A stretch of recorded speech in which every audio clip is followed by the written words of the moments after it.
Welcome to episode 3B of Comic Timing, a comics podcast devoted to what's behind the world of comics for the average comic book fan. Join in as Toby Cook, David Price, and myself, Ian Levittstein, discuss whatever comes to mind, time after time, here on Comic Timing. On today's episode, we finish up our crossover with the Raging Bullets podcast, as Jim and Sean continue to give us some in-depth conversation on 52 and 1 year later, and random conversation as always. And David Price continues to be vacationing in Florida during the recording of this episode, but he's back now. Hi David, what's up? Here now, the host of our show, joined in progress, Toby Cook. One thing I did want to ask, though, have you guys checked out 52thecomic.com? Yes, I have. Okay. No, I haven't. Okay, Jim, if you get a chance, I definitely recommend checking that out. It's a nice little, especially if you're going to be reading the issues as this goes on. It's a nice little, they're going to give like weekly updates and stuff like that. Neat little news bits and stuff that's just, in fact, there's one about a Bizarro racing horse. I saw that. That was great. It was Bizarro, or Bizarro. I'm like, what? And the okay. fact that they made it into the Daily Planet, and they have a little stock ticker on the side with a whole bunch of DC companies inside of there, like LexCorp and all the other things in there. You know, they put so much work into it. You could tell that it's great. It really is. Right, and you can download. There's polls. There's a poll on corporate sponsorship of theirs is a good thing. Huh. I saw that. That was cool. That is really cool. Yeah, and there's a Remember Bloodhaven ribbon, which is green with little spots. Oh, wow. A little funny there. That's actually... That's your interview, That's actually kind of messed up. Green with little spots. Yes. Remember the radioactive people. Yeah. Oh, yeah. Somebody's got a really sick sense of humor. And I like there's also a DEO TPS report. Yeah, that's awesome. Oh, my God. Oh, wow. Did you guys notice at the eulogy that there's a Nightwing there? Yeah. Oh, really? I'm going to have to... Yeah. I'm gonna have Yep. to Who is that? Wait, Who do you think that is? Oh, that's exactly what the point I'm trying to make, though. It's I think that's who we think it is. Okay. That is actually... You know what? Because he's in the exact same outfit he was just in.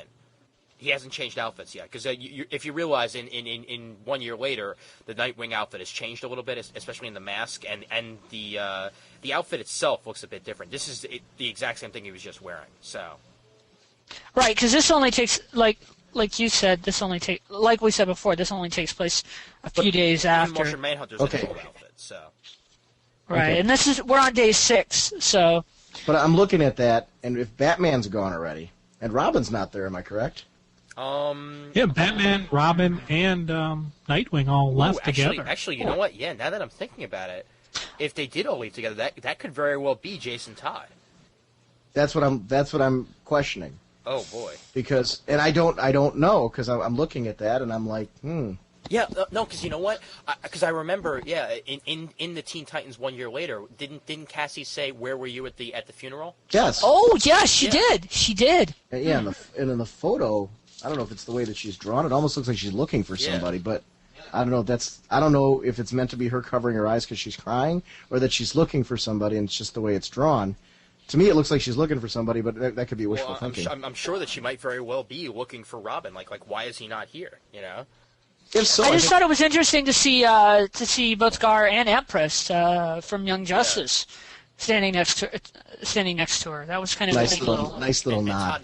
Todd Knox Yeah. will be drawing issues of 52, which is definitely going to make me a happy man. Yeah, that'd be nice to see him back on some of these characters. Yeah, I loved his Wild Guard stuff for Image. Well, that was very, very good. You're absolutely correct. I really enjoyed Yeah. that as well. I have all the issues. Me too. So does Ian. All right, so from that, Let's go. I guess yeah. Well, we got a little bit with Savannah too. That one's kind of really simple, real quick. I mean, we don't know. I think we'll see more about that. The mystery of his abduction. Yeah, find out why Croc and Grodd, because that's obvious by the two arms that it was Croc and Grodd taking him off to see the society. But moving on, let's talk a little bit about 1 year later. I know we're probably running a little long, but I wanna This touch. is a special episode. It can run long. Right. But for doing long episodes together. We were sitting there, and if I remember correctly, we then sat there for at least another 15 more minutes just talking about things completely off topic from what we were talking about before that. We were there for at least 3 hours. That You're talking about after we stopped recording. And for those of you who don't know what we're talking about, there was a showcase spotlight on GeekSpeak a little while back that Sean was a part of for American Animation. So there you go. So, out of the 1 year late, I know you guys, Sean, have reviewed a few of the 1 year later titles on your show. I know from listening to episode 5 that you guys had touched on Nightwing. We've done almost all of them. Okay. The only ones that we haven't done we're in the process of recording Titans 1 year later. Okay. Which we can certainly talk about. I don't know if you guys want to head in that direction. I definitely need to touch on Titans at least a little bit. So. Okay, and then that's an interesting new status quo. Yeah, we haven't done like the later releases like Ion. We haven't done those yet. We are going to do them. We're going to do Ion. Almost my name. Yeah, I saw that post. That was great. And then Supergirl, because Supergirl was again a late release. But it's been basically the late releases, which, I mean, that's been the history of Supergirl. It's, every one of those has been a late release. Right. Okay, so why don't we start with the two biggest ones, Batman and Superman. And the reason I want to bring up Superman first. Okay. Because I picked up Superman 652. Jim hasn't read this yet, has he? Which one was 652? Part 5 of Up and Away. No, I have not read that yet. Okay, Sean, you've read it? No, I honestly have not. Oh, man. Okay, I am okay if we discuss it, so... Okay, Jim, are you okay? Because I'm sure you guys will go back and read it anyways, because you're going to review it. Absolutely. Oh, man. I will tell you, this is the best Superman has been in a long time. I read this issue, and the last page, basically, how far did you guys get into reviewing? You did the first 3, right? Yes. Okay, so you did... read 4. I have not read part 5. Okay, so you got up to the point where... Wait, let me go back one. We got to the point where Luthor is walking into that big room of all the kryptonite with Toyman. Yeah, he's okay. The operation. Yeah. Okay, so where that picks up, I'll keep the spoilers off that one, just because I don't want to ruin it for you guys. Because this is stuff that if I spoil it, it really, really is something you need to read. But basically, what you guys are talking about. You're gonna read it right now? No, I'm joking. Hey, you can read it while we're talking. There you go. It'll be fresh for discussion. But read part 4 first, really, because it's. I like the slow build. Yeah. I like how everything's sort of developing. Luthor's become such a strong villain again. Yeah. I mean, he really has been fleshed out. His hatred for Superman and how much he wants to move past that. How he needs to regain his company and get back into the good graces of Metropolis no matter what the cost. And it makes me wonder exactly what happened during 52 because they're alluding to more and more things happening to Lex Luthor that we haven't really discovered yet. And obviously, basically anybody who has heard about 52 knows that at one point Lex Luthor is going to introduce his own Justice League, which is going to have I forget who the members are, but they revealed in the recent Wizard. So obviously, I have a feeling that part of his falling out does have something to do with that, but. Is that new Supernova going to be a part of that? Is that what I read? That's a good question, actually. I'm not entirely sure. They haven't fleshed that out yet. I'm sure when we get closer to that, they'll give us more information. I kind of like DC's kind of keeping things close to the hilt and not giving out a lot of information, like another major company that shall remain nameless. Yeah. Oh, here we go. Luthor's team. Lex Luthor will form his own. It's going to happen in 52. Yeah. Which actually, I'm really happy to see that it's happening during 52, and they're not doing it outside in its own book, because I feel that this fits 52 perfectly. You didn't hear in the next solicitations for DC they're going to be doing Luthor's Justice League, the mini? Nut bunny. Yeah. It's called the Battle of Metropolis. I'm sorry. It's just that there's been a lot of miniseries popping up from DC. And we got Crisis Aftermath, we got the Spectre, and Battle for Bloodhaven. I think those are the two major ones right there. Right. And I mean, I'm not saying that in a negative way. Actually, I'm looking forward to all of them. My wallet isn't, but. All right, hold on a second. I need to grab something real quick. I'll be right back. I mean, one thing that I'm enjoying about DC, and again, it is linked to the fact that we really don't know anything, even from the solicits, is the fact that the information that they're giving us is just enough. It's like it's leading the mouse to the cheese. It doesn't make us want to read it any less, you know? It's a great point, too, because they did it with Infinite Crisis. They did it leading up to Infinite Crisis. They've done it at their panels.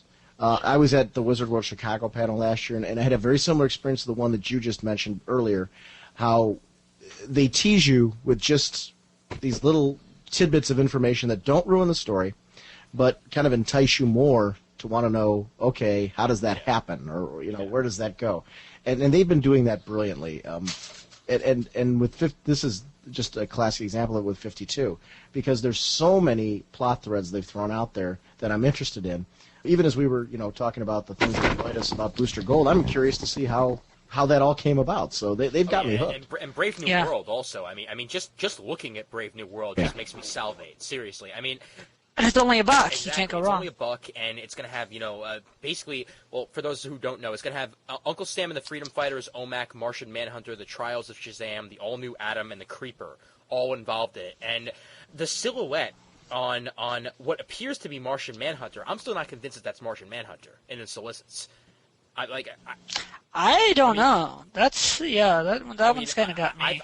I'm hinting towards it being somebody from a past Crisis, if you know what I mean, because it does look a lot like a certain somebody, and I'm not going to give that part away to anybody who hasn't read Crisis on Infinite Earths. I know what you're talking about. Exactly. Yeah, I know what you're talking about too, and that's entirely possible. But what I was looking for was I was trying to find my Superman issues for the 1 year later stuff, because I have all of them up to current. But I want to look at the operation table, don't you?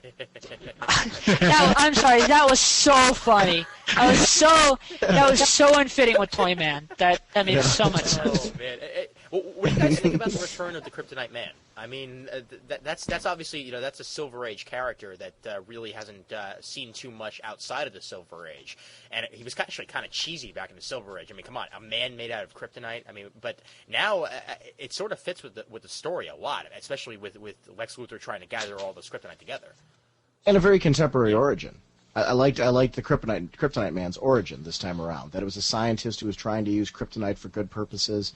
I like the fact that it was public enough that Clark Kent was aware of it, and was hoping that the green stuff would actually see some good, healthy use for people. Obviously, that didn't work out. But I thought it was an interesting origin. Did you have any thoughts on that? I liked it. Yeah, it was a good character. Yeah, I didn't really see him as didn't know he was a character from the past, and I didn't see him as, I kind of saw him just more as something to tell the story further, how Soup's not around anymore, etc. And Jim loves Silver Age, so. Oh, I absolutely love this stuff. Well, hey, Silver Age stuff is as long fun. as they don't bring it. We're saying that very sarcastically. When we started talking to you guys, we were in the middle of recording episode 8, and we were doing a Titans showcase, and Jim made clear his feelings on the Silver Age. Jim and I don't share those feelings on Silver Age, but and you can hear it at RagingBullets.com. Plug, but no. I wasn't going there, Jim. Like I said, as long as they leave the composite Superman out of it, I'll be happy. That's it. Hey, I like the composite Superman. One part Batman, one part Superman. I mean, dear God. No. 1 part Batman, 1 part Superman with the power of the Legion of Superheroes. Yes. Can't leave that part out. He was a janitor in the Superman Museum, and I guess lightning struck the Legion statues, and they all had little bits of their powers and transferred them into him. Yeah. Yes, and when your powers combined, I am Captain Planet. I mean, geez, you know, no. I'm sorry. I heard the new one's going to have parts of Wonder Woman. I'm not going to say which parts, but The corset, yeah. Yeah. Actually, you know what? You mentioned Wonder Woman. I just want to say that I'm actually looking forward to seeing what's going on with her. I'm looking forward to the new series. New writer and Only thing I know about artist. It's her. gonna be great. Only thing I know about her really is from like the old Linda Carter TV show. So I don't really know anything about the Wonder Woman that's been in the comic book. So, but just everything they've done so far with Batman, Superman, with the 1 year laters, with the Crisis, with everything. It's got me actually curious what the heck they're going to do with her. So. I have a lot of confidence in the team they've put together for... Alan Heinberg, who's done... Yeah. He's a writer for the OC, and he's done Young Avengers. Yeah, both of which I like, so... Yeah, but he's obviously a comic book geek, because there's actually a Wonder Woman reference in the OC. I think, Sean, you mentioned that you had watched that, right? Yeah, Your wife likes that? My wife and I watched that on... So you know about the Wonder Woman reference then? I know it fondly. All right, you know what? Enlighten us, people who don't watch the OC. Okay. Please. Enlighten us. There was a part where Seth, who's the comic geek in the OC, he's basically us in the OC. That's what appeals to me, is that you can see elements of yourself in Seth. Well, his girlfriend, to surprise him, dresses up as Wonder Woman. Oh boy. Nice. Yeah. I knew that would get Jim's attention. Yeah, it was. Okay, maybe I'll watch the OC now. In reference to a previous conversation before we started recording this episode that we won't get into. I couldn't resist. No. Jim's love for anime women. Yeah. Oh. I'm sorry. I can. Oh boy.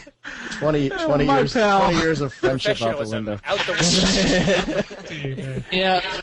So, okay, the new Wonder Woman series looks like that's going to be good. Definitely. Alan Heinberg and the Dodsons doing the art. I'm sold. I'll at least pick up the first issue, if nothing else. Yeah.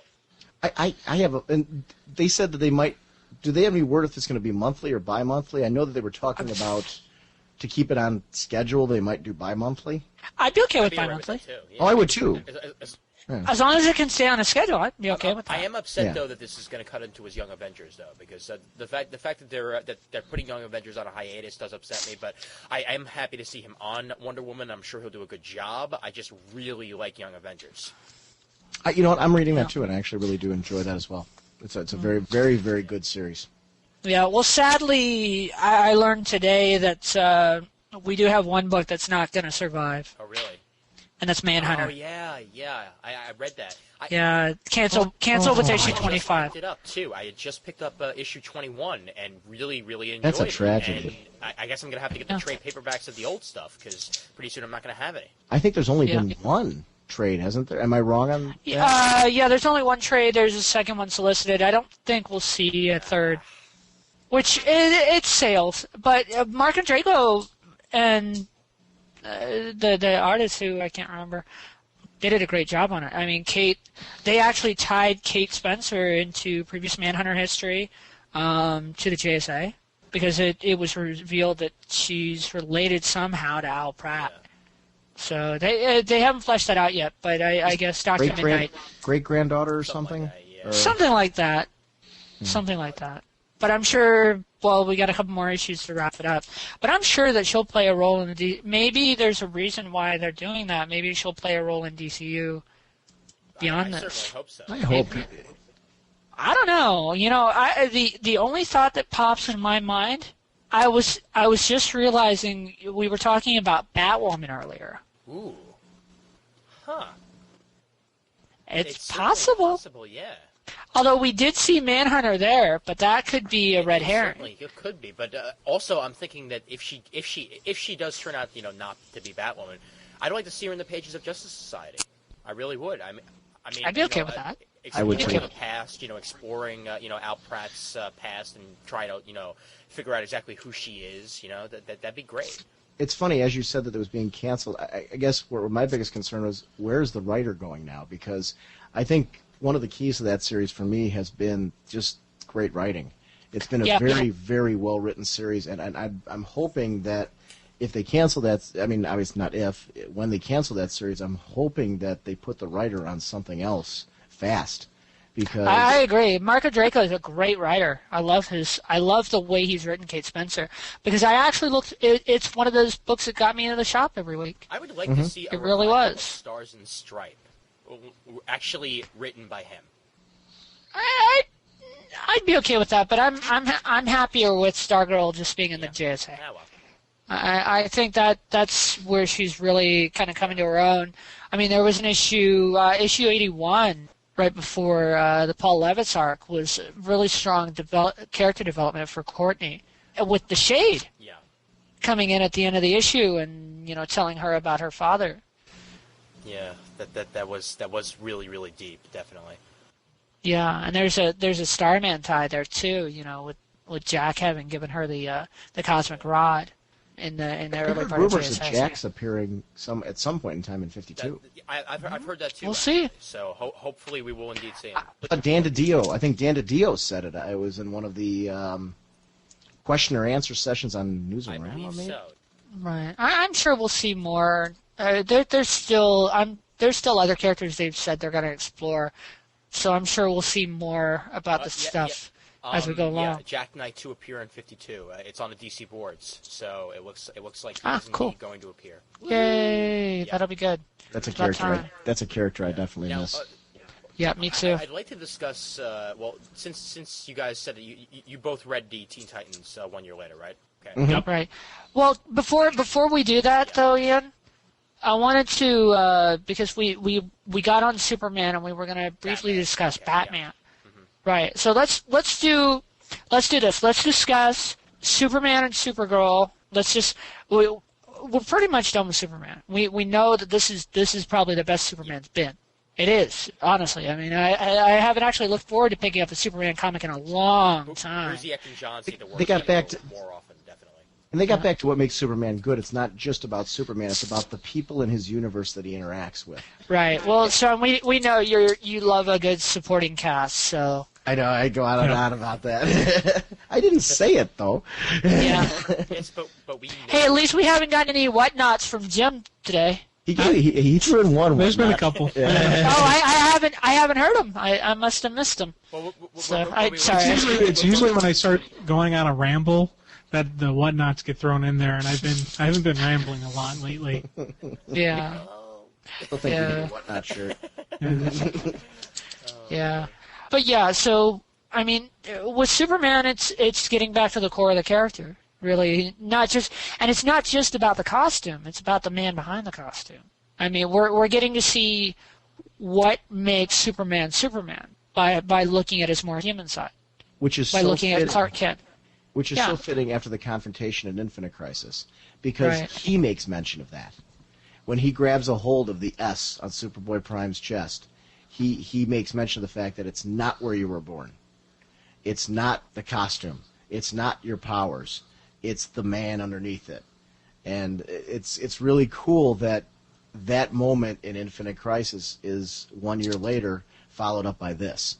It makes that moment all the more powerful to see the man that he's describing again, instead of the Superman who maybe wasn't quite up to that level.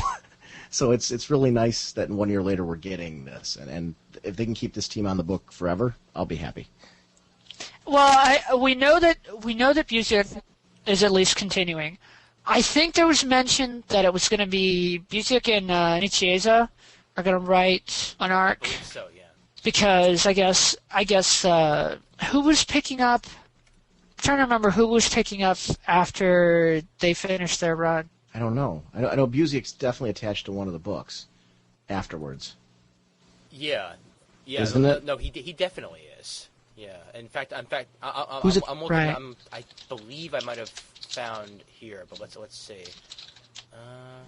I seem to remember seeing something in the July solicits. Okay.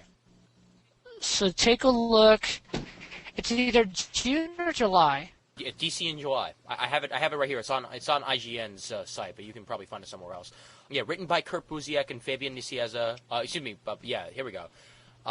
Superman number 654, art and cover by Carlos Pacheco and Jesus Marino. And Action Comics number 841, written by Kurt Busiek and Fabian Nicieza, art by Pete Woods, cover by Dave Gibbons. So it looks like they're doing an arc, but I think Busiek might just be writing Superman, and then Action is just an arc with Busiek and Nicieza. And then they'll follow that up later with a regular writer. Yeah. Okay. Which would be great either way. Busiek and Pacheco. I mean, that's. I have been waiting to see them collaborate again for a long time now. So.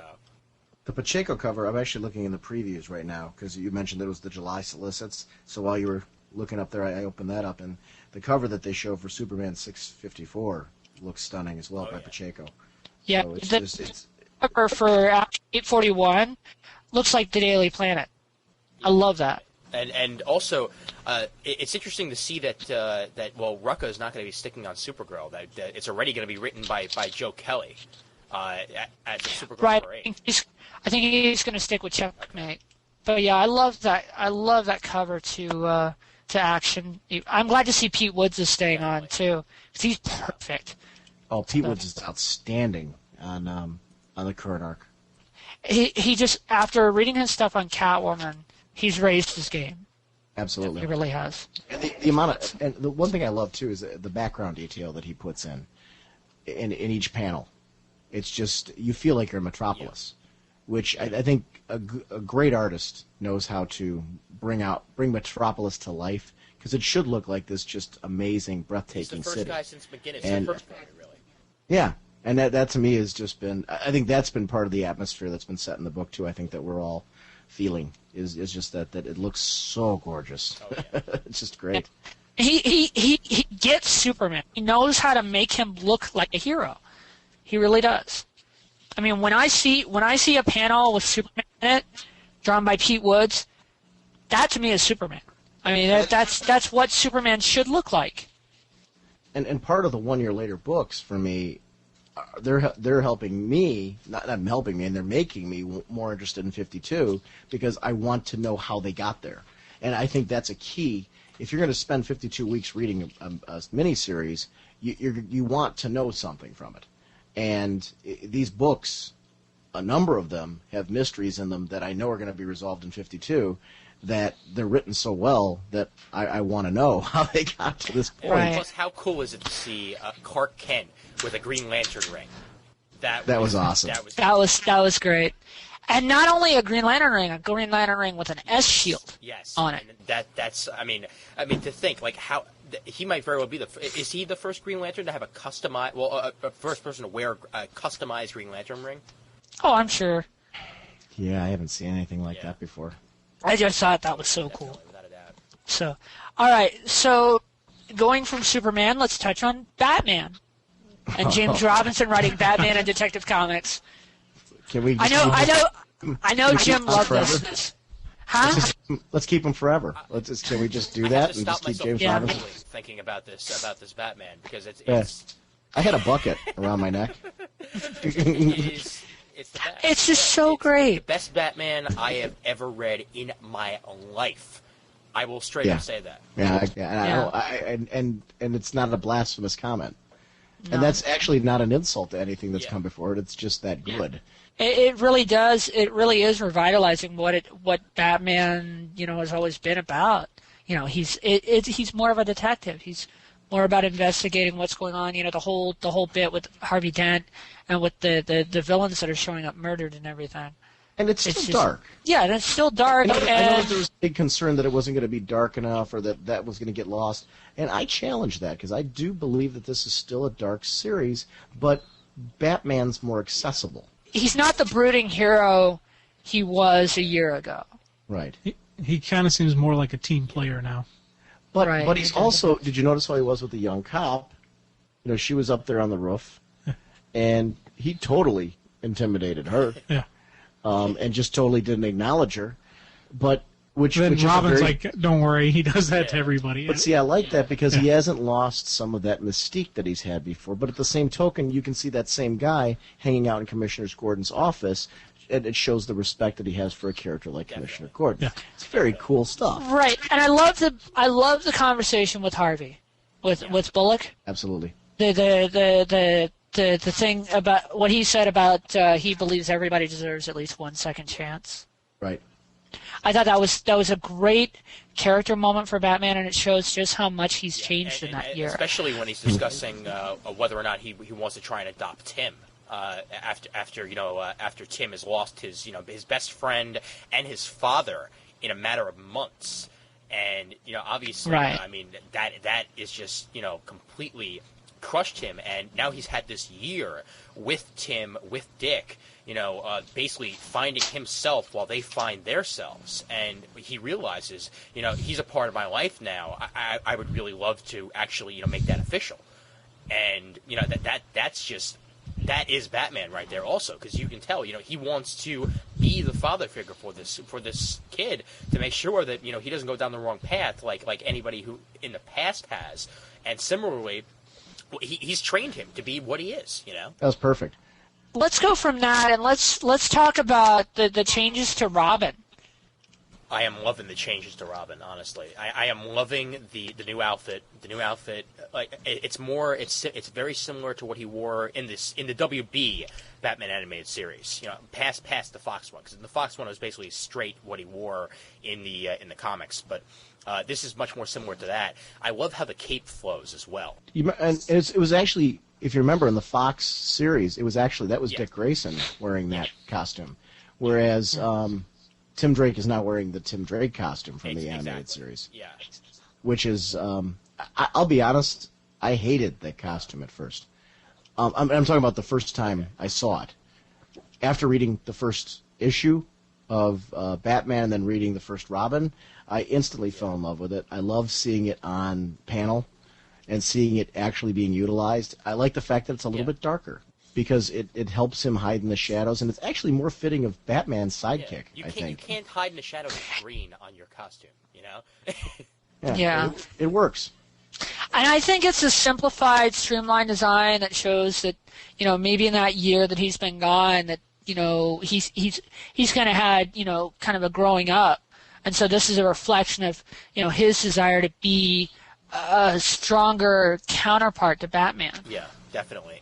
And I mean, another thing also that you notice in Robin, also, I also got to mention, in that first issue of Batman, I had such a geekgasm when I saw Batman and Robin just flying onto the roof. On their lines for the first time. It was like, oh my God, this is Batman and Robin. This is Batman and Robin right there. The end of part one. You're talking about the end of part one. That was that great. was cool. And obviously with the bat signal also.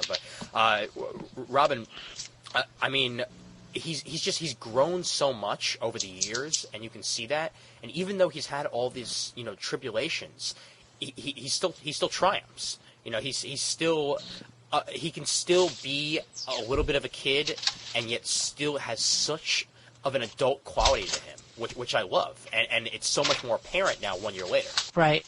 Well, Jim, what did you think about you guys just recently reviewed the first issue of Robin 1 year later, right? Absolutely, yeah, absolutely. Yeah, that was I love it. I actually really enjoyed read all of the Batman universe ones. I really enjoyed. The Batman I was in on, Robin came in. I thought that was wonderful. It's showing, a team concept, but with the strong individuals within the team. And, right. Especially then seeing with Nightwing. When I read Nightwing, the same thing. I saw it. This is like a rebirth of Nightwing coming. The return of Nightwing. I guess there's some people who are seeing negative sides with it. I don't like it, personally. I like it. Yeah. How do you? Actually, I'm glad you said that, Toby. How do you see Nightwing? Because I've been able to see both sides of it, and I can see how people are unhappy with it and how people are happy with it. When I reviewed it, I said one of the things I was on the fence about was the fact that I don't want this to continue being the whiny Nightwing. I'm okay if it starts out initially that way because of the fact that he's been there for so long. Right, and I remember hearing that in your review. But I actually was Jim actually kind of convinced me more and more that it could be him coming out of the darkness and into the light, which I was actually more encouraged by. How did you see it? Well, I saw it as there's no real need for a second Nightwing. Oh, for the Jason Todd one? I don't like that. They should have just left that with the Red Hood story, the Under the Hood storyline. They should have just cut that and just left it alone. There's absolutely no reason to have Jason Todd in this book. I really would, because while Nightwing, while Dick Grayson and Tim and Bruce have had this year to grow, Jason was not in on that year. He was not with them that entire time, and in doing so, he himself, I feel, decided, well, hell, I've been Robin, and they're off growing, and guess what? When Dick Grayson became Nightwing, he grew a lot. So, hey, why don't I become Nightwing? Why don't I do it my way and see how it works for me? And, not knowing that Dick would be back nearly as soon as he was, because he was gone for an entire year. Nobody knew that they would even be back in the first place. Right. But the problem is where you had Dick Grayson, evolving into Nightwing, there was no change for Jason Todd. Well, see, again. There was no. What I'm saying is there was no change in his motivation. Okay. He was still being the bloodthirsty vigilante he was. He was just doing it with a different look. See, and when we last left Jason Todd, was it when Bloodhaven blew up? Yeah. Was that the last we saw of him? Yeah. Is he going to appear in 52? Do you think? He'll have to. Yeah. I mean, we need to know what happened in that year for him. He may have already. Yeah, he may have already if that's what we think, because it could very well be Jason Todd right there for all we know. I hope that they're going to move away from like what you were saying, Sean, the whiny Nightwing, and I think there was an issue of Nightwing that just came out this week, so maybe we'll start to see that change. But overall, I've never been a fan of Bruce Jones's writing. I didn't like his stuff on the Hulk just because it didn't mesh with what I saw in the character. But okay, I'll give this benefit of the doubt, I guess. I think he's doing a very good job. And see if, though. I feel that, well, except for the womanizing part, that really didn't feel right for me. But, it did, you know where that felt right for me? Did you see what the woman looked like? No, that's true. That's true. he likes redheads. Yeah. What can you say? He's always had a thing for redheads. Yeah. Well, and I think I think that was more to get you interested in what happened with the proposal that you mentioned earlier. We don't know what happened with that yet, and I think that was, I mean, at least for me, how I read that was a story element to keep you reminded. He still hasn't forgotten about what she meant to him, which is I think that's where that identification comes from. I think so too. But okay, so let's touch on Teen Titans and Outsiders to some extent, because those series for a while have been pretty closely tied together. Let's start with Teen Titans, Ian, since you said you wanted to talk about that. Ooh, what do I have to say about Teen Titans? Well, for one thing, it's a completely different book, and I mean a completely different book than it was before 1 year later. I mean, there are two members of the cast that are actual three members of the cast that are actual Teen Titans now that were Teen Titans before the change. And I feel that that's because of all the growth that's happened during that year. I mean, the fact that they did lose Connor, obviously, and the fact that completely split the team apart. And during this 1 year, also, I love the fact that Cyborg lost a year too, because Cyborg was down that entire year from whatever happened in space. He first woke up 1 year later, just like we just woke up 1 year later and are looking at these Teen Titans now, which is a great touch. And also, the big reveal at the end of that first issue with Tim going down into the basement and him trying to clone a new Superboy to try and get his best friend back, that just felt so real to me. Even though he was using this, this technology, which is obviously, not even close to anything that we could possibly ever have, but that just felt so real for me because he just wants his best friend back. Do we think he's going to be successful? I think he will be successful, but I don't think it's going to be the Connor that we know. I don't think he's ever going to be able to get that Connor back. It'll be a Connor, but it will not be Superboy. It will be an entirely new character that's going to have to learn to grow and be, his own character because the Connor we know is dead. Where did the body go? Connor's body. I'm wondering how far. I'm wondering how far Tim's gone with this. As he, harbors Connor's body. If I remember right, during the build-up, Tim's already got pretty intimate knowledge of Connor's DNA. Right. Because Connor was the only one that knew, or Tim was the only one who knew Connor's secret, that he was part Superman and part Lex Luthor. I'm talking about, though, I guess what I meant was, I do that part. I mean, the actual body of Connor. Our Connor, the one that passed away, because of the fact that we're saying that this isn't going to be the same Connor. What if he's working on the dead body, trying to bring it back from the dead? If I'm remembering this correctly, wasn't there only like a small little scrape of Connor's shirt that he was working with the DNA from? Absolutely. I'm just wondering though, how far Tim's going to go with this to bring back his Connor.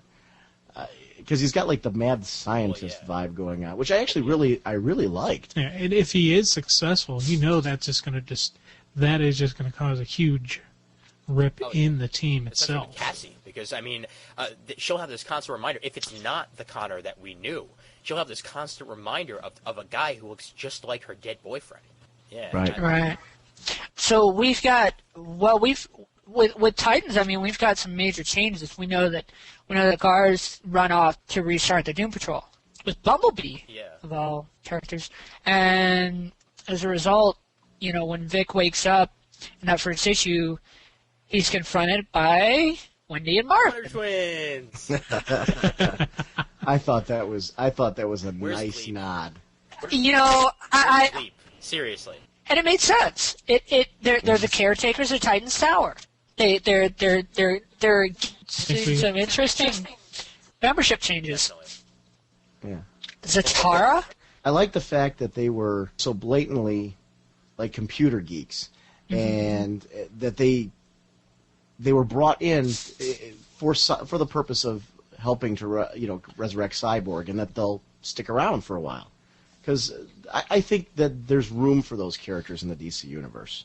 It's a nice nod to just the history of these heroes. And I think also having the characters that they do in this, obviously, we all know that Wade Wilson's daughter is a loose cannon. She always has been, always will be, and that's a nice element there as well, because you don't know how much you can actually trust her. Right, but she explained. She explained, why she was a Titan. Obviously, she was pretty obvious about that. Ravager is still out of her freaking mind. Once you read the second 1 year later issue, you'll see how she's almost like got split personality disorder at some instances, where like 1 minute she's just regular old Ravager, the next minute she's like sex crazed, and the next minute, she's back to being normal. It's like, what the hell's going on here? She's a young Wolverine. Right. And when Wolverine, no. What I mean by that, just to clarify it, when Wolverine first entered the X-Men, way back in the classic issues, one of the things about that character was that he was a loose cannon, and he was the one that caused a lot of that friction within the group. And sometimes he would deliberately, like she was doing, act as an antagonist. And it made for some interesting group dynamic moments. And it was one of the reasons why the character won over fans, because of the fact that he became that character that added so many twists to the story, and so many interesting moments with the characters. You actually got to know the other characters from Wolverine. And I think she's going to be that character that's going to continue making this, I should say, because I've loved the series up to this point as well, but continue making this an interesting series. what about Kid Devil? I mean, his change. I mean, when we saw him back in, I think it was issue 30 or 31, I mean, he was still wearing his old red Kid Devil outfit from his Blue Devil days. And now he's more of a demonic persona, kind of like what Blue Devil is now, after his transformation during Underworld Unleashed. I think that's something that needs to be explored further, definitely. Is he in a suit, or is this actually what he's like? Okay, that's what he's like now. I see, that was actually one of my main problems. I wasn't sure whether he was inside of a suit or whether he was actually like that. That for some reason that escaped me. I think Blue Devil actually transformed him into the... Well, I do like also that how Blue Devil was literally like keeping tabs on him, like on a very, very short leash. Like, I'm not sure whether this is just being like the overprotective father figure or whether that's actually warranted or not. We don't know. Yeah, I think a lot of it is the mention of the departure of Raven. After Magic kind of went wonky, kind of made Blue Devil realize that the Titans needed that mystical side still. In their lineup. Maybe that'll be part of that. So. Do you see they're having a Raven miniseries? Oh, really? Mm-hmm. Written by Marv Wolfman. Yeah. I'm looking forward to that. Yeah. I will definitely buy that. So I like the fact that they also didn't ignore in that issue the previous members, though. They made mention of Bart. They made mention of Speedy. They didn't just ignore. They answered the questions that I liked it because we saw it through Cyborg's eyes, and they answered all the questions that Cyborg would have throughout, either through flashbacks or through explanation to him as the story progressed, which was really, really cool because Cyborg was where we were all at, because we had missed at that point in time, because 52 hadn't been released, we'd all missed the year too. So it was really a cool way of handling, I thought, that 1 year later. That was, I think, done a little bit differently than some of the other books had done it. Yeah, there was also, I don't know if you guys noticed, but in the first issue, the Titans 1 year later, Offspring, who's supposed to be the son of Plastic Man, actually made an appearance.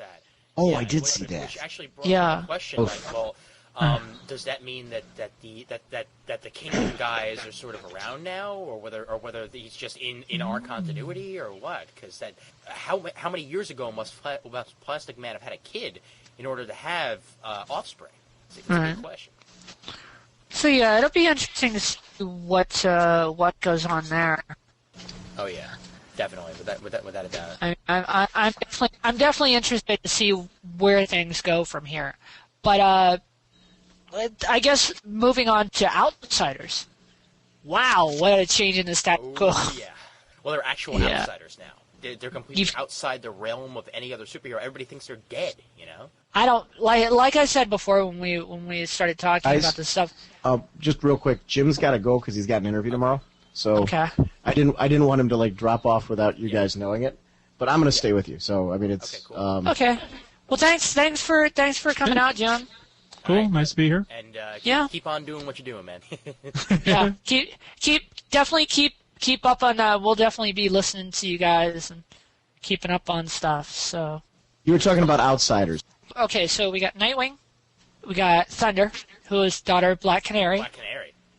We got Grace, or Black Lightning. Black Lightning. I'm sorry. We got Grace. We got Metamorpho, who we're not sure on what's up with him yet, and Captain Boomerang. I don't know about that one. It's just a weird. Yeah, it's just. I definitely want an explanation to that one. It's actually that was one where, I guess I kind of liked the fact that there is an explanation there, and I want to see what it is. I wonder if it has something to do with who his real mother is, or what. Well, but then again, from what you said, as far as who his real mother is, that wouldn't be a fitting explanation. So I don't know. Mean, I'm really thinking that something must have happened between him and the Flash Rogues Gallery during that lost year that would lead towards his turning over to good. Because in one way, the Outsiders really aren't well, I guess you could say they're a rogue group. They're not even technically heroes at this point. So for him to join up with them, maybe there's just something that they offered him that the other guys were not offering, that maybe he just decided to switch over. And I'm only That's two issues entirely in. I'm only 2 issues in. Have they revealed? I mean, I don't know if we want to even go into it, but have they revealed why everyone thought they were dead? Nope. Okay. I that hasn't been established yet. I don't think we're gonna. Winnick mentioned that we'll probably see that at the end of the arc. Yeah. So And I'm intrigued. I'm intrigued by that. yeah, I definitely am intrigued by that. But it's definitely a different series than it was pre 1 year later. So it's I gonna be think interesting to see. it had to be, because you're trying to say at this point that it's a different Dick Grayson. I'm talking about as far as he's been through a lot in the last year. And the Dick Grayson that was in The Outsiders before didn't want anything to do with them, or wanted very little to do with them as caring about them as people. They were almost expendable to him Right. at that point in time.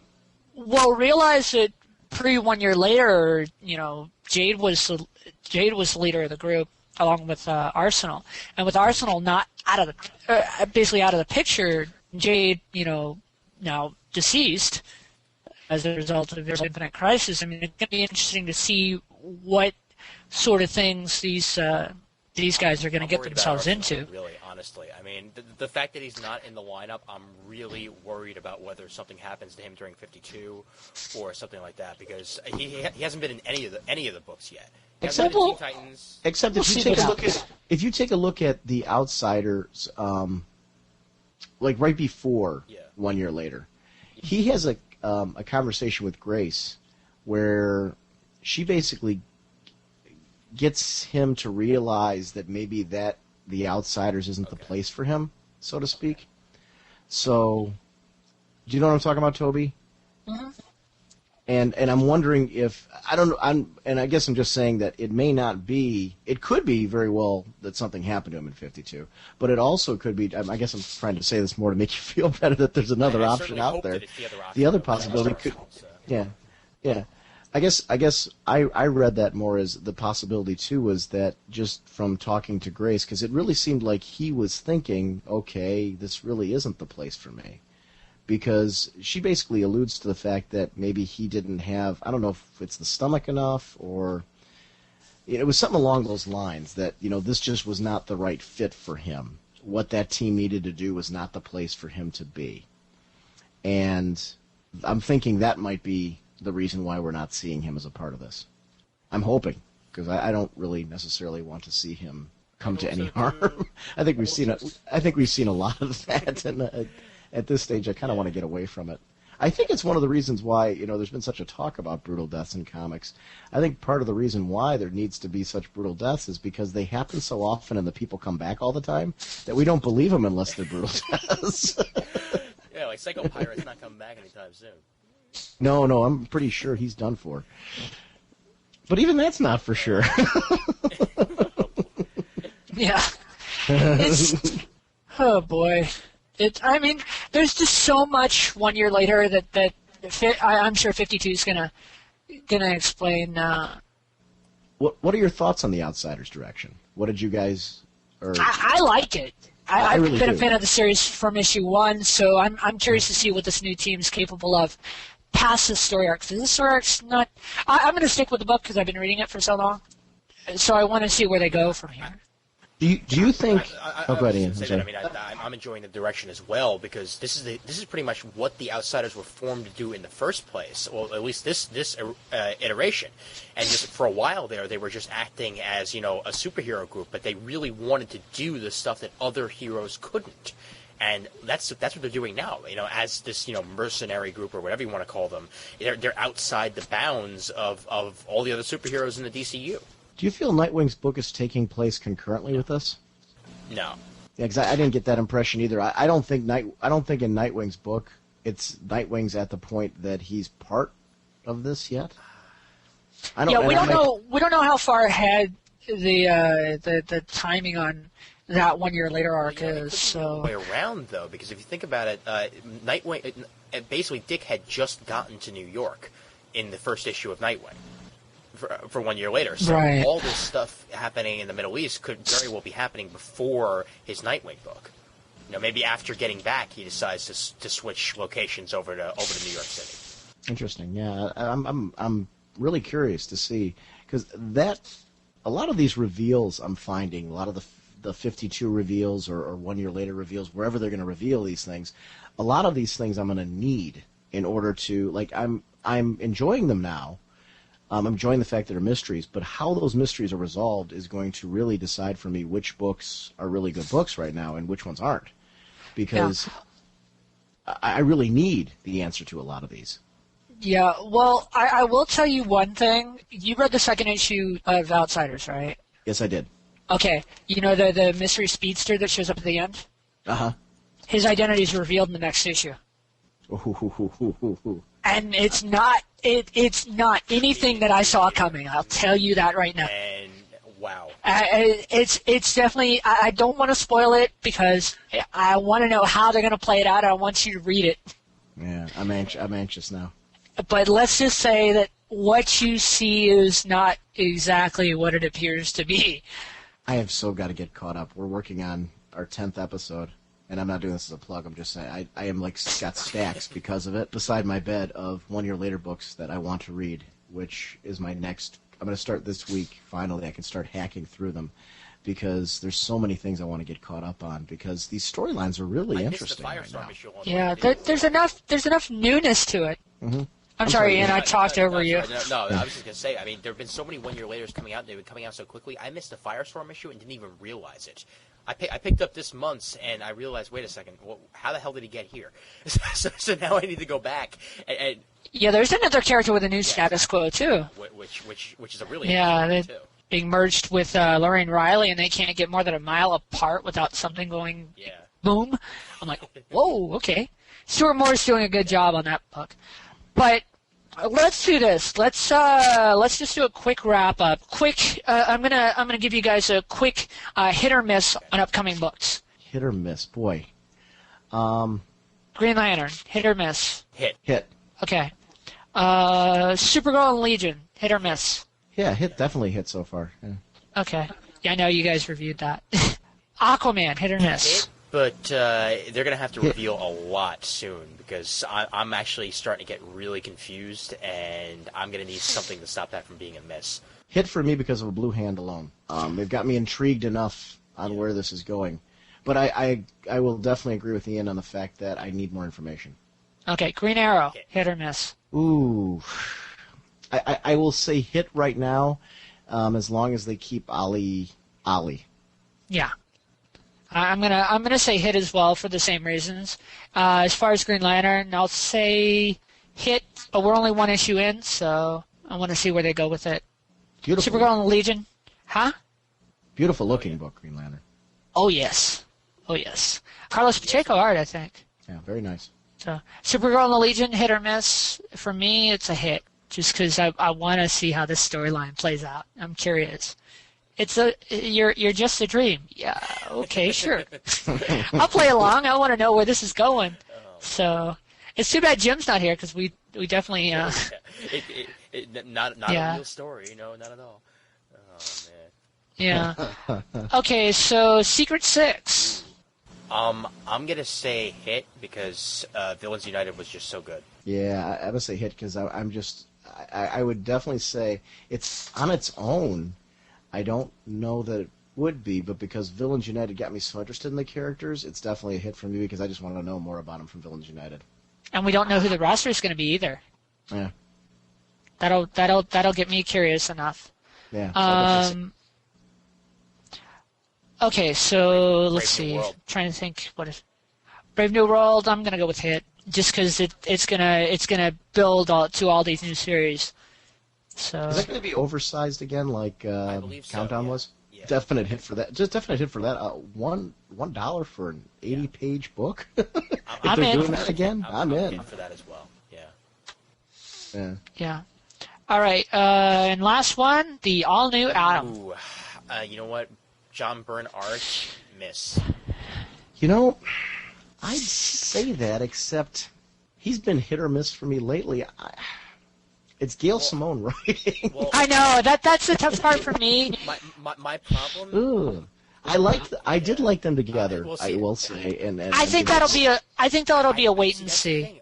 Gail Simone seemed to change her writing style for John Byrne for me. Like, this was not the typical like Gail Simone story when she was writing Superman, and it's like it's almost as if like being with John Byrne sort of warped her style a bit. I need to see a Gail Simone story here, and that's why if she writes a Gail Simone story, I'll be in it. But if she tries to like make her sort of story into a John Byrne story, I'm gonna have to miss it. And see, I don't want to say miss yet though because of the fact that it's Gail Simone. So Right. I'm like, I guess I would say in the. Do we have it in the middle? I would say We'll say wait and see on that one for me. yeah. I'm just. The preview art doesn't give me hope, but the inker that they've got on there is the inker for the Authorities, so I'll give it a chance. And it looks kind of like older Byrne stuff. Yeah, So which actually I would be fine with that. yeah, It's the writing for me is going to sell me on that book. And yeah. I think it's at least a first issue pickup, just curiosity's sake. I do that with anything Byrne writes, just to see what he brings to the book. Usually I wind up leaving disappointed, I but don't have that luxury anymore. I've got to review it, so I've got to pick it up. Make it stop. Make it stop. Oh, that was painful. That was torture. yeah. But okay, actually, I did remember one more book. One more thing. Okay. Brad Meltzer and Ed Benes, Justice League of America. It. Is there something above a hit? This is so far a hit out of. This is so far a home run Yeah. after Identity Crisis and Perfect. everything. This isn't a hit. This It's is just a perfect. pow. Yeah, this is a pow. This is I like Meltzer stuff, from the stuff he did on Green Arrow with Archer's Quest to Identity Crisis. He knows how to write solid superheroes, and him getting to play with the biggest group DC's got. I mean, you can't go wrong. I see this being the book that replaces Infinite Crisis in the book that rushes me to the store to pick it up. It's going to be going on with 52, so you got two to choose from. Yeah. But I mean, I think that's going to be the one that's like, instead of just driving to the store to pick up books, it's going to be the one that's going to make me like salivate rushing to the store, and I'm going to want to page through it in the parking lot kind of book, because that's what Infinite Crisis was. It was just Page through it in the parking lot. I'll read it in line at the store. Yeah, it's just. I'm not going to wait till I get outside. There you go. But I mean, that's the type of sensation that I got from Infinite Crisis, and I see this book doing that in droves. So I'm I just thrilled hope to death Ed with this Benes keeps what he was doing with Birds of Prey up and not go for the cheesecake too often. You know? Ooh, there's another one. That's Well, definitely Birds a of- hit. Birds of Prey is definitely Huge a hit. But still, when Ed Benes was doing the art for Birds of Prey, I like how Gail Simone sort of toned. Actually, I believe it was actually from Gail Simone's suggestion that he toned down the cheesecake because it really didn't work with the title. If he goes for cheesecake here, then it's really, really going to set it back for me. But I hope. The Yeah, preview exactly. art The looks preview art good. looks good. It looks like good Ed Benes so far. Hopefully, he'll keep it up. I just want to see Zatanna. Yeah, well, Zatanna. Yeah, chances are he's going to draw her pretty good. Yeah. But I will say, just touching real quickly on Birds of Prey, adding Gypsy to the mix, never saw that coming. And Jade I like Canary or Shiva, it's interesting. I remember you guys Sean, I remember you and Jim talking about Birds of Prey and how much you wanted to see more of, what this book is capable of. Mm-hmm. With characters like Lady Blackhawk now, Zinda now being a major part, and it being more of kind of a special ops team. It'll be interesting to see where she goes with this. And I think she's been doing that, leading it to that, I should say, ever since she's been on the book. I don't think it's been not as much as it is now, but I mean I think it's been a slow progression towards that, and I think 1 year later led very nicely to a way to get them to that point that she, I think, all along has wanted. I have been pleased with that book since she's been on. From her first issue straight on through, she's really been delivering. Great Issue consistency. 56. Yeah, and it's I been have just it. Just a consistent series. I always liked the book, but she took it to a new level. She made it a solid book about a group of female heroes. Mm-hmm. I mean, from her use of Black Canary, Power Girl, Huntress, every character she's brought into the mix. I mean, the Sensei student arc. She made Lady Shiva an interesting character again. Rose and Thorn also. For me. I mean, when she brought Rose and Thorn into the book for that, I think it was about a 2-issue arc, if I remember correctly. I loved the miniseries that she wrote, and I was so happy to see Rose and Thorn back in comics again, because the miniseries was great, and then when she included her in Birds of Prey, it was excellent. So, definitely. Yeah, I've had the pleasure of talking to her at the last 2 Emerald City Comic Cons, and she is just such a wonderful person. She's such a great. It's interesting to see, how she came from being an internet comedy writer, through Comic Book Resources, to writing Deadpool and Agent X for Marvel, and then getting on Birds of Prey at DC, and now, with her DC exclusive, she's writing 4 titles coming up for them, and she's really taken on a serious workload. Does that include what she's doing with Gen 13? Was that part of what you're? Actually, yeah, I think that's the 4th one. Her and Talent Caldwell doing. Yeah, I'm surprisingly interested in that too. I'll buy it. I'll give it I'll give it a couple issues, because I've never really been too into Gen 13, but again, because it's Gail Simone, I'll give it a shot. I just want to know what's up with Captain Atom. Oh man, he's back. In Pog. I want to know how. He's back in Pog form, like Alf. No. Pog. But I think this is a good point to wrap up the show. I mean, we've been talking now for almost 2.5 hours about everything we could possibly think of here. Ian, we're consistent. Yes, indeed, 2.5 hours yet again, man. You have pulled out the stops once. So I guess, like I said, this is a good point to wrap it up. Sean, thank you, and Jim, for joining us today. It's been a pleasure having you on the show. Yeah, thank you guys for having us. This is really a lot of fun. You guys are great to talk to.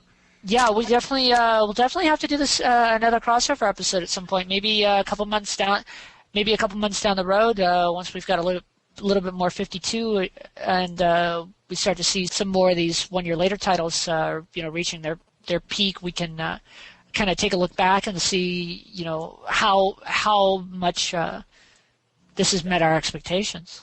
Yeah, that'd be great actually to revisit it after the fact too, and see, especially because we've got a lot of question marks I think right now as far as whether or not how we feel about the series. So I definitely anytime just give us a shout and we'll be here. Maybe even the Men of 1,000 podcast will be in on at that time.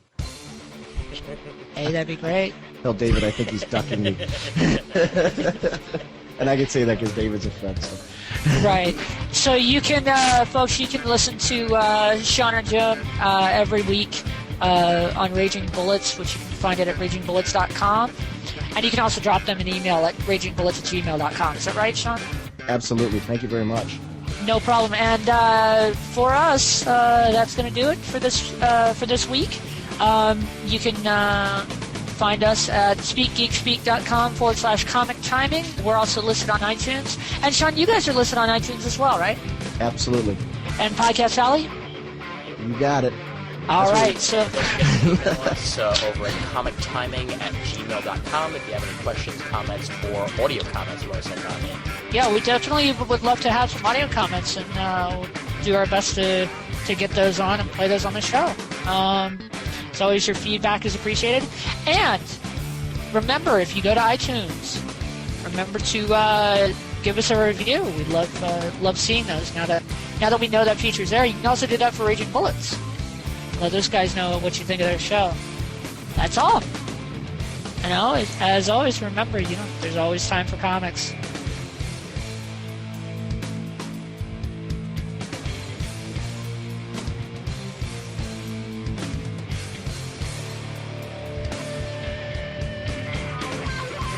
It's an elementary school insult. You made us into a program? It's a battle. It's a battle back and forth where they throw your mama jokes at each other. Oh no! It is hysterical. That sounds like it's made for Adult Swim. Wait a minute.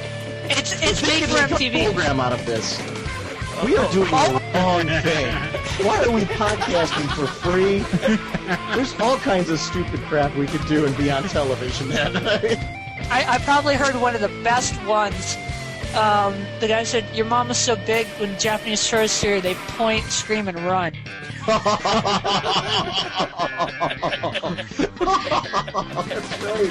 That's my favorite, and I instantly had a picture of Godzilla in my mind as soon as I heard that joke. My favorite one's always been, "Your mama's so fat when God made the world, you had to move over."